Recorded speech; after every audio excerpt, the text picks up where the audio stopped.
जय हिंद दोस्तों, नमस्कार।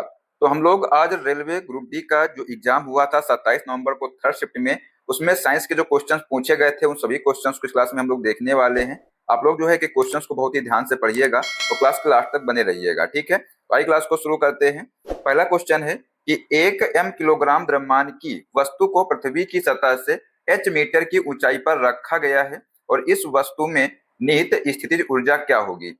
बताइए क्या होगा इसका आंसर। तो बेटा जो निहित ऊर्जा है, निहित स्थितिज ऊर्जा है, ये होता है इसका सूत्र mgh होता है, ठीक है। तो इसका राइट आंसर हो जाएगा ऑप्शन नंबर पहला। बात करते हैं दोस्तों स्थितिज ऊर्जा की। तो किसी वस्तु की स्थिति या विन्यास के कारण उसमें जो संचित ऊर्जा को स्थितिज ऊर्जा कहते हैं, मतलब कि पोटेंशियल एनर्जी कहते हैं। पृथ्वी की सतह पर गुरुत्वीय त्वरण दोस्तों जो जी का मान है कितना होता है, लगभग 9.8 मीटर पर सेकंड स्क्वायर होता है, ठीक है। अगला क्वेश्चन है किसी लेंस द्वारा उत्पन्न आवर्धन वस्तु दूरी u और प्रतिबिंब दूरी v से किस सूत्र द्वारा संबंधित है। दोस्तों जो लेंस का आवर्धन होता है इसका फार्मूला होता है m बराबर v अपान u होता है। इसका राइट आंसर हो जाएगा ऑप्शन नंबर तीसरा। अगर वहीं पर बात की जाती दर्पण की, तो दोस्तों जो दर्पण होता है इसका फार्मूला होता है माइनस वी अपान यू, ठीक है। ये आप लोग ध्यान रखिएगा। लेंस के लिए दोस्तों इसका प्रयोग करते हैं और दर्पण के लिए जो है इसका प्रयोग करते हैं, इसमें सिर्फ जो है माइनस लग जाता है। दोस्तों जो लेंस का आवर्धन होता है, लेंस के लिए आवर्धन धनात्मक या ऋणात्मक हो सकता है। यदि प्रतिबिंब वास्तविक और उल्टा है तो आवर्धन जो है ऋणात्मक होता है। यदि प्रतिबिंब आभासी और सीधा है तो आवर्धन जो है धनात्मक होता है, ठीक है। दर्पण की दोस्तों अगर बात की जाए तो दर्पण का जो आवर्धन है, ध्यान रहे दर्पण के मामले में यह सूत्र m equal to minus v upon u होता है, जो हमने यहाँ पर बता दिया है, ठीक है। तो दोस्तों अगर आप लोगों को इस क्लास की पीडीएफ चाहिए तो आप लोग कमेंट बॉक्स में जरूर बताइएगा, ठीक है। अगला क्वेश्चन है निम्नलिखित में से कौन सी गैसों की विशेषता है। तो यहाँ पर जो कोई निश्चित आकार और कोई निश्चित आयतन नहीं होता है, यही इसकी विशेषता है। मतलब जो गैसें होती हैं इनका जो है कोई निश्चित आकार नहीं होता है, ना ही कोई निश्चित आयतन होता है, ठीक है। पदार्थ की दोस्तों अवस्थाएं की बात की जाए तो ठोस जो अवस्था होती है ये निश्चित आकार और निश्चित आयतन होता है इसमें। द्रव में दोस्तों निश्चित अनिश्चित आकार होता है, मतलब बर्तन का आकार लेते हैं, लेकिन निश्चित आयतन होता है। साथियों इसका जो आयतन है निश्चित होता है और जो आकार है ये निश्चित नहीं होता है। बात की जाए गैस की, इसमें दोस्तों ना तो आकार निश्चित होता है और ना ही आयतन निश्चित होता है, ठीक है। ये जिस भी पात्र में रखी जाती है उसका पूरा आयतन घेर लेती हैं, क्योंकि इनके कणों के बीच जो आकर्षण बल है ये नागंड होता है, ठीक है। अगला क्वेश्चन पूछा गया था कि जब एक बंदूक चलाई जाती है तो गोली आगे बढ़ती है क्योंकि क्योंकि साथियों जो बंदूक का जो प्रतिक्षेप प्रतिक्रिया के रूप में पीछे की ओर कार्य करता है, ठीक है। तो आंसर हो जाएगा ऑप्शन नंबर दूसरा।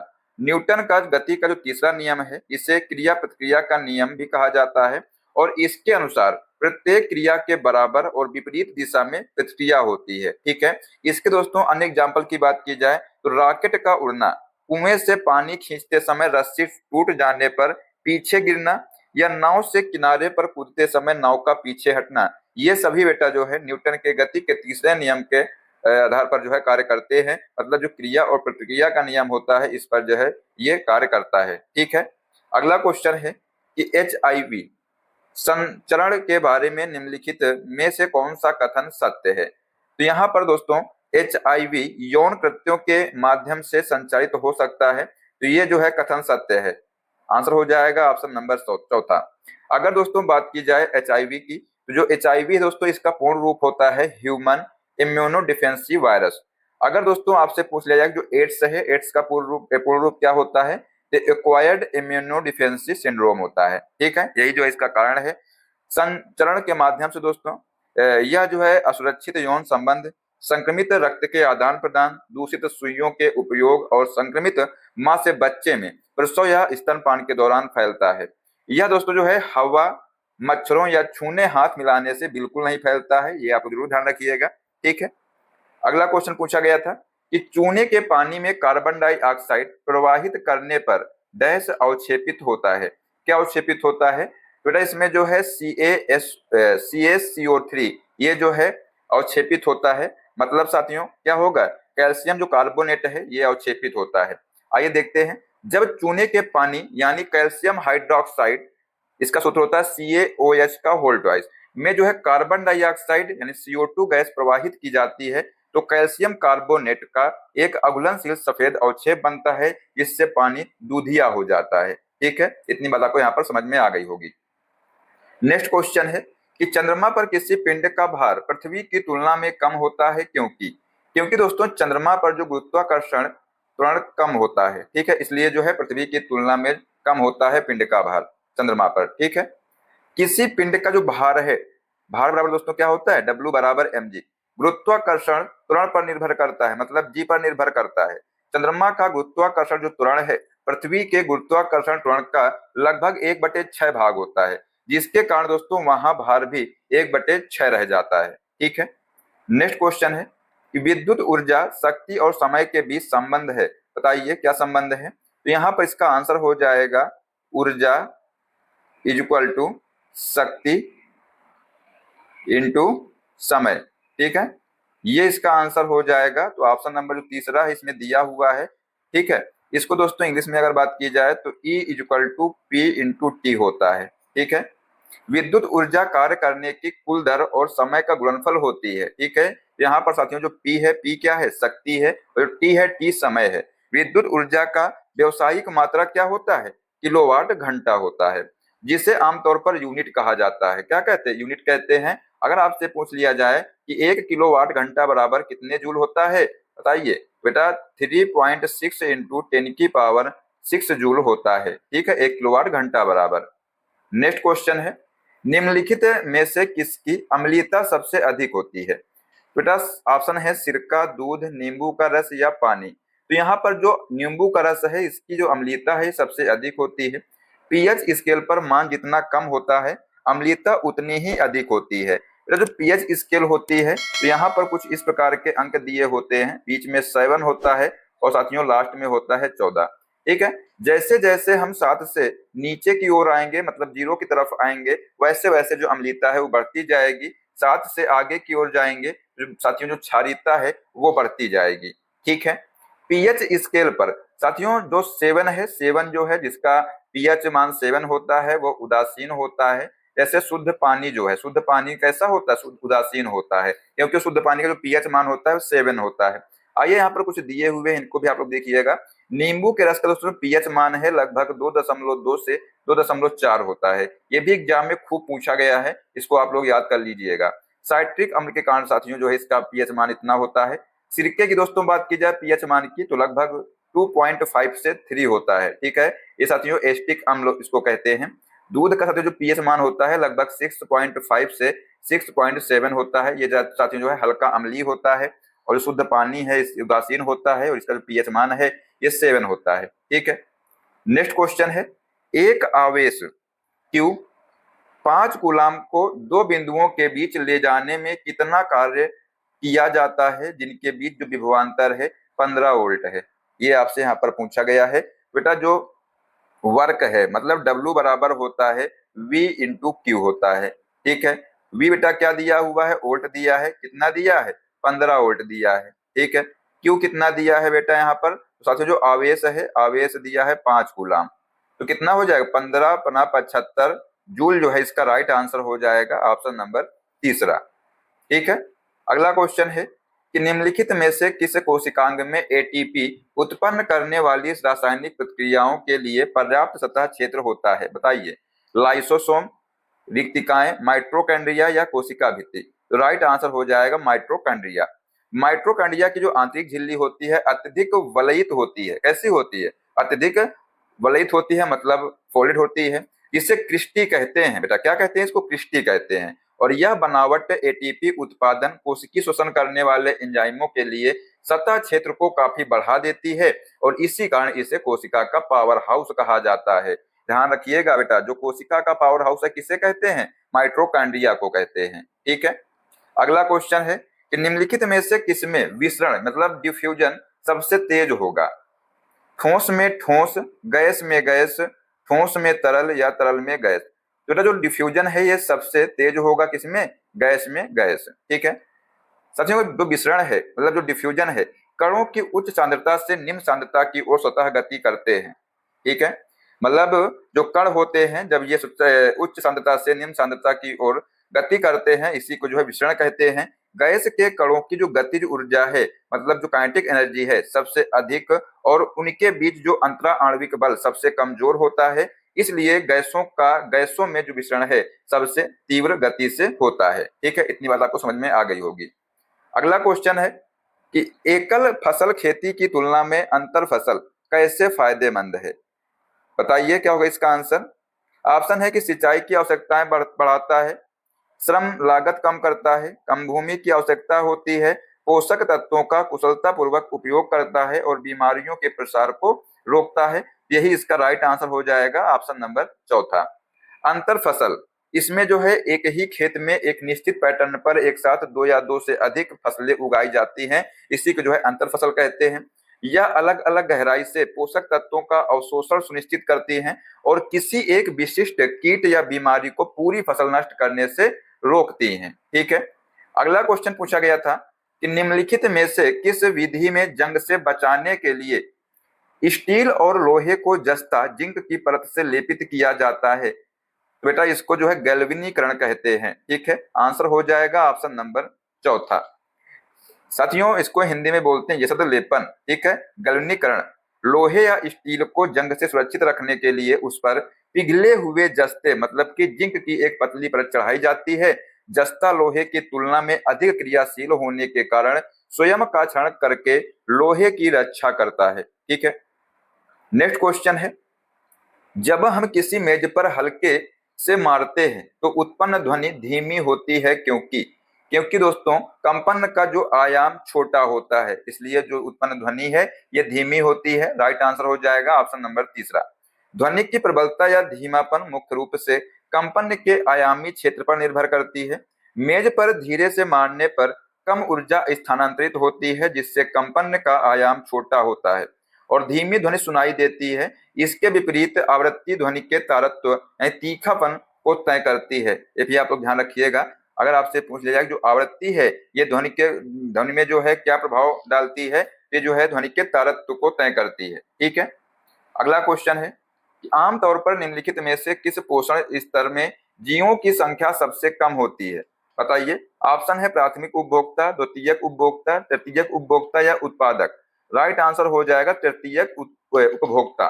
ठीक है, पारिस्थितिकी पिरामिड एक खाद्य श्रृंखला में जैसे जैसे हम निचले स्तर यानी उत्पादक से उच्च स्तर मतलब शीर्ष मांसाहारी या तृतीयक उपभोक्ता की ओर बढ़ते हैं तो उपलब्ध ऊर्जा और जीवों की संख्या दोनों में कमी आती जाती है। ठीक है, उत्पादकों पौधों की संख्या सबसे अधिक होती है, जबकि जो तृतीयक उपभोक्ताओं की संख्या सबसे कम होती है। ठीक है, चलिए अगला क्वेश्चन पूछा गया था कि ऑक्सीजन जैसे छोटे अणु कोशिका झिल्ली से आसानी से क्यों गुजर सकते हैं, लेकिन जो स्टार्च या प्रोटीन जैसे बड़े अणु नहीं? तो बेटा बताइए क्या होगा इसका आंसर।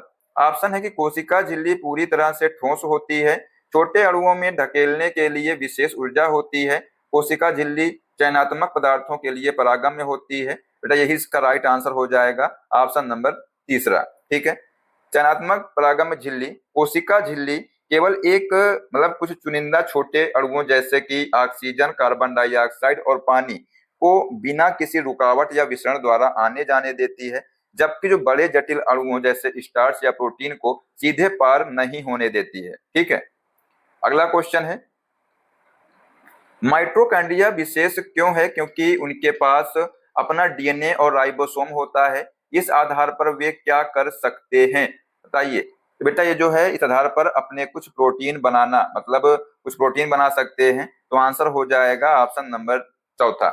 अर्ध स्वायत्त कोशिकांग माइटोकॉन्ड्रिया और क्लोरोप्लास्ट के पास खुद का वृत्ताकार डीएनए और 70 एस राइबोसोम होते हैं और इसी वजह से ये कोशिका के भीतर अपनी आवश्यकता के कुछ आवश्यक प्रोटीन स्वयं बनाने में सक्षम होते हैं। ठीक है, अगला क्वेश्चन पूछा गया था कि निम्नलिखित में से कौन सा अवलोकन सबसे अच्छी तरह से समर्थन करता है कि तरल पदार्थों का एक निश्चित आयतन होता है लेकिन कोई निश्चित आकार नहीं होता है? बताइए, देखते हैं कौन सा जवाब देगा। तो इसका आंसर हो जाएगा पानी अपने कंटेनर का आकार लेता है लेकिन अपना आयतन बनाए रखता है। तो राइट आंसर हो जाएगा ऑप्शन नंबर पहला। द्रव के गुण की बात की जाए दोस्तों तो तरल पदार्थों के कणों के बीच अंतरा आणविक बल ठोस से कमजोर लेकिन गैस से मजबूत होता है। कैसा होता है? तो ये जो है ठोस से कमजोर होता है, लेकिन जो गैस है गैस से मजबूत होता है। इसी कारण इनका जो आयतन है, आयतन तो निश्चित होता है, परंतु इन्हें जिस भी बर्तन में डाला जाए ये जो है उसी का आकार ले लेते हैं। ठीक है, अगला क्वेश्चन है कि एक उत्तल दर्पण के ध्रुव और वक्रता केंद्र के बीच की दूरी +40 सेंटीमीटर है। इस दर्पण के ध्रुव और फोकस के बीच की दूरी क्या होगी, ये आपसे यहाँ पर पूछा गया है। तो दोस्तों जैसे मान लिया ये उत्तल दर्पण है और यहाँ पर साथियों जैसे ये सी है मतलब वक्रता केंद्र है और ये जो है ध्रुव है, ठीक है, मतलब पोल है। दिया गया है कि इनके बीच की दूरी कितनी है, 40 सेंटीमीटर है। ठीक है, तो दोस्तों जो फोकस दूरी होती है ये वक्रता त्रिज्या की आधी होती है, ये फोकस दूरी। तो वक्रता त्रिज्या की आधी होती है तो क्या हो जाएगा बताइए, तो F बराबर हो जाएगा R/2। ठीक है, R/2 हो जाएगा। बेटा यहाँ पर जो वक्रता त्रिज्या है कितनी दी है, 40 मतलब 40 दिया हुआ है और 2 करेंगे तो ये निकल कर आ जाएगा 20 सेंटीमीटर। तो ऑप्शन नंबर जो पहला इसका राइट आंसर हो जाएगा। दोस्तों जो फोकस दूरी है वक्रता त्रिज्या के बीच संबंध क्या होता है, ध्यान रखिएगा, F बराबर होता है R/2। और दोस्तों जो उत्तल दर्पण है इसकी फोकस दूरी हमेशा धनात्मक होती है, ये भी आप लोग ध्यान रखिएगा। ठीक है, चलिए अगला क्वेश्चन है कि निम्नलिखित में से कौन सा मानव रोग यौन क्रिया के दौरान संचारित हो सकता है। तो यहाँ पर जो एक्वायर्ड इम्यूनो डिफिशियंसी सिंड्रोम यानी दोस्तों जो एड्स है ये जो है यौन क्रिया के दौरान संचारित हो सकता है, तो आंसर हो जाएगा ऑप्शन नंबर दूसरा। एड्स इसका पूरा नाम क्या है, हमने आपको बताया था पिछले क्वेश्चन में, एक्वायर्ड इम्यूनो डिफिशियंसी सिंड्रोम। जो HIV इसका फुल फॉर्म होता है ह्यूमन इम्यूनो वायरस के कारण होता है और यह एक यौन संचारित रोग है और हर साल 1 दिसंबर को बेटा विश्व एड्स दिवस मनाया जाता है। कब मनाया जाता है, 1 दिसंबर को। ठीक है, अगला क्वेश्चन है कि एक कार विरामावस्था से शुरू होती है और 2 मीटर प्रति सेकंड स्क्वायर की दर से 5 सेकंड तक समान रूप से त्वरित होती है, तो कार का अंतिम वेग क्या होगा।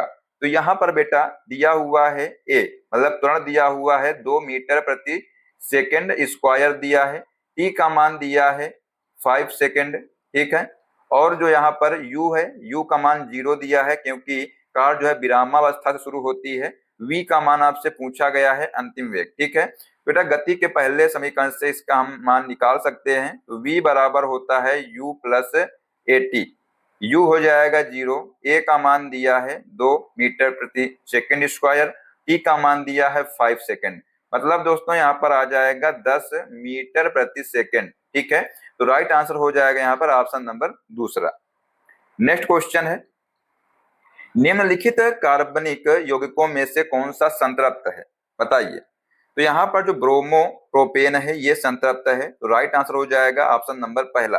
संतृप्त हाइड्रोकार्बन जिन यौगिकों में कार्बन परमाणुओं के बीच केवल एकल बंध होता है उसे संतृप्त यानी दोस्तों एल्केनाइज कहते हैं। ठीक है, ब्रोमो प्रोपेन, प्रोपेन जो है C3H8 का व्युत्पन्न है जिससे सभी एकल बंध हैं, जबकि दोस्तों जो प्रोपीन है ये द्विबंध और प्रोपाइन जो है त्रिबंध है यानी असंतृप्त हाइड्रोकार्बन है। ठीक है, तो आंसर हो जाएगा ऑप्शन नंबर पहला। नेक्स्ट क्वेश्चन है, निम्नलिखित में से किसमें सीधी श्रृंखला वाले हाइड्रोकार्बन होते हैं। तो बेटा यहाँ पर जो ब्यूटेन है इसमें जो है सीधी श्रृंखला वाले जो है हाइड्रोकार्बन होते हैं। ब्यूटेन का सूत्र होता है C4H10 होता है। ठीक है, क्या होता है, C4H10।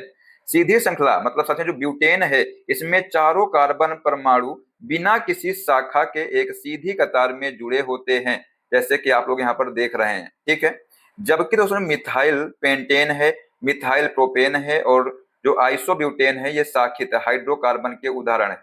ठीक है, अगला क्वेश्चन पूछा गया था कि निम्नलिखित में से कौन सा पौधा पत्ती के किनारों के साथ कलिकाओं द्वारा अलैंगिक रूप से प्रजनन करता है। बेटा यहाँ पर जो ब्रायोफिलम है ये जो है पौधों जो ये पौधा जो है पत्ती के किनारों के साथ कलिकाओं द्वारा अलैंगिक रूप से प्रजनन करता है। आंसर हो जाएगा यहाँ पर ऑप्शन नंबर तीसरा।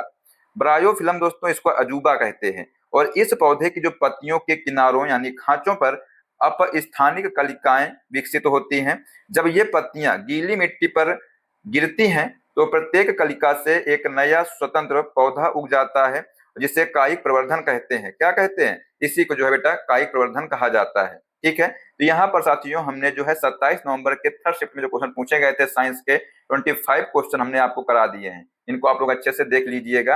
अब दोस्तों आइए यहाँ पर कुछ संभावित प्रश्न कराते हैं, इनको भी आप लोग जो है अच्छे से देखिएगा। साथियों क्वेश्चन है कि बोर के परमाणु मॉडल के अनुसार इलेक्ट्रॉन केवल कुछ निश्चित कक्षाओं में ही चक्कर लगा सकते हैं और इन कक्षाओं को क्या कहा जाता है, बताइए। इन कक्षाओं को क्या कहा जाता है? तो इन कक्षाओं को विविक्त कक्षाएं या ऊर्जा स्तर कहा जाता है। तो राइट आंसर हो जाएगा ऑप्शन नंबर तीसरा। नील्स बोर के अनुसार जो है परमाणु के नाभिक के चारों ओर इलेक्ट्रॉन केवल कुछ निश्चित गैर विकिरणीय कक्षाओं में ही घूम सकते हैं और उन्हें दोस्तों जो है विविक्त कक्षाएं या स्थिर ऊर्जा स्तर यानी KLMN कहा जाता है और इन कक्षाओं में चक्कर लगाते समय इलेक्ट्रॉन ऊर्जा का विकिरण नहीं करते हैं। ठीक है, अगला क्वेश्चन है कि मनुष्यों में निषेचन की प्रक्रिया मुख्य रूप से महिला प्रजनन प्रणाली के किस भाग में होती है? बेटा ये जो है डिंब वाहिनी में होती है। कहां पर होती है? डिंब वाहिनी में। तो राइट आंसर हो जाएगा ऑप्शन नंबर दूसरा। डिंब वाहिनी मादा शरीर में अंडाणु और शुक्राणु का संलयन या निषेचन इसी फैलोपियन ट्यूब के एम्पुला भाग में होता है। कहां पर होता है? एम्पुला भाग में। और इसके बाद जो निषेचित युग्मनज है गर्भाशय में आकर रोपित होता है। ठीक है, चलिए अगला क्वेश्चन क्या है? पूछा गया है कि एक एथलीट 200 मीटर व्यास वाले एक वृत्ताकार ट्रैक का एक चक्कर 40 सेकंड में पूरा करता है, तो 2 मिनट 20 सेकंड के बाद उसका विस्थापन क्या होगा? ये आपसे यहाँ पर पूछा गया है, आसान प्रश्न है। तो दोस्तों यहाँ पर जो कुल समय है, कुल समय कितना दिया है इसको आप तो सबसे पहले सेकंड में चेंज कर लीजिएगा। तो कुल समय हो जाएगा, यहाँ पर कुल समय हो जाएगा 2 है तो 2 मिनट है तो ये हो जाएगा 2 12 120 सेकंड और 20 सेकंड ये हो गया, तो ये साथियों हो जाएगा 140 सेकंड। ठीक है, अब यहाँ पर चक्रों की संख्या निकाल ली जाए तो चक्रों की संख्या 140 सेकंड दोस्तों, और यहाँ पर कितने सेकंड में? तो 40 सेकंड में एक चक्कर लगाता है, मतलब साथियों 3.5 चक्कर लगाएगा ये। ठीक है, कितने चक्कर लगाएगा? 3.5 चक्कर ये लगाएगा यहाँ पर। ठीक है, इसके बाद दोस्तों यहाँ पर देखिएगा, ये एक जो एथलीट है वृत्ताकार जो है ट्रैक पर घूम रहा है, तो वृत्ताकार ट्रैक पर घूम रहा है। यहां से मान लो इसने शुरू किया, ठीक है, यहां से शुरू करने के बाद ऐसे गया, ये हो गया एक चक्कर, ये साथियों हो गया दूसरा चक्कर, और ये साथियों हो गया तीसरा चक्कर। और इसके बाद दोस्तों जब अगला चक्कर जाएगा तो साथियों आधा चक्कर और जाएगा, तो यहाँ पर ये कुछ रहेगा। ठीक है, तो इसमें पूछा है विस्थापन। दोस्तों अगर दूरी पूछ लेता तो यहाँ पर 3 चक्कर तो ये जोड़ते और जो आधा चक्कर उसको भी जोड़ते, लेकिन साथियों जो विस्थापन पूछा गया है, मान लो यहाँ पर ए पॉइंट लिया और ए पॉइंट से इसने स्टार्ट किया, ए से ए में आया 1 चक्कर हो गया, फिर ए से ए में आया 2 चक्कर हो गए, ए से ए में 3 चक्कर हो गया, और साथियों जब ए से फिर यहाँ जाएगा ये आधा चक्कर मारेगा, तो ये कुछ ऐसा पॉइंट रहेगा। तो ये साथियों जो है इसका विस्थापन की बात की गई है, तो अंतिम बिंदु माइनस प्रारंभिक बिंदु, ये साथियों इसका विस्थापन होता है। तो विस्थापन जो है इसके व्यास के बराबर होगा, और साथियों जो व्यास यहाँ पर कुछ दिया हुआ है 200 मीटर। ठीक है, तो यही जो है साथियों इसका आंसर हो जाएगा, 200 मीटर जो है ये विस्थापित होगा। ठीक है, ध्यान रखिएगा, तो इसका आंसर हो जाएगा बेटा ऑप्शन नंबर पहला। ठीक है, इतनी बात आपको यहाँ पर समझ में आ गई होगी। अगला क्वेश्चन है कि गति के तीसरे नियम के अनुसार क्रिया और प्रतिक्रिया डैश।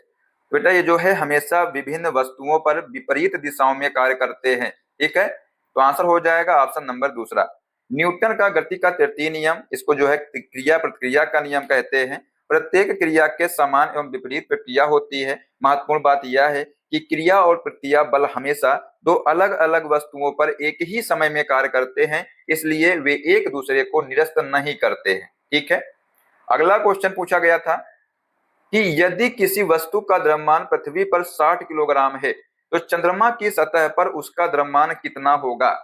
तो बेटा एक बात तो यहाँ पर आप लोग समझ लीजिए कि यहाँ पर दिया हुआ है द्रव्यमान, तो साथियों जो द्रव्यमान है चाहे पृथ्वी पर हो चाहे चंद्रमा पर हो वो नहीं बदलता है, तो वो साथियों समान रहेगा, मतलब अपवर्तनीय है। तो इसका आंसर हो जाएगा 60 केजी। ठीक है, अगर यहीं पर भार पूछ लेता कि बेटा इसका भार दिया होता तो भार जो है क्या हो जाता? 1/6 हो जाता। ध्यान रखिएगा, क्योंकि साथियों जो भार है वो जी पर निर्भर करता है, मतलब गुरुत्वीय त्वरण पर यह निर्भर करता है। आइए यहाँ पर देखिए क्या दिया हुआ है कि किसी वस्तु का द्रव्यमान हमेशा अपवर्तनीय रहता है चाहे वह ब्रह्मांड में कहीं भी हो, इसलिए चंद्रमा पर भी द्रव्यमान 60 किलोग्राम ही रहेगा। यदि प्रश्न में साथियों भार पूछा जाता तो वह गुरुत्वीय त्वरण G/6 के कारण पृथ्वी के भार का 1/6 भाग हो जाता। ठीक है, इतनी बात आपको समझ में आ गई होगी। तो यहाँ पर दोस्तों हमने 5 आपको इंपॉर्टेंट क्वेश्चन करा दिए हैं, तो आप लोग इनको भी अच्छे से याद कर लीजिएगा। अगर आप लोग इस क्लास की पीडीएफ चाहते हैं तो कमेंट में जरूर बताइएगा। ठीक, तो दोस्तों आप लोग अगली शिफ्ट के क्वेश्चंस को देखने के लिए चैनल सब्सक्राइब कर लीजिएगा, जो बेल आइकन उसको प्रेस कर लीजिएगा, जिससे सभी क्लास का अपडेट आपको मिलता रहेगा। और आप लोग कमेंट बॉक्स में जरूर बताया करिए कि आप लोग क्लास कैसी लगी। ठीक है, चलिए मिलते हैं नेक्स्ट क्लास में। जय हिंद, जय भारत, वंदे मातरम।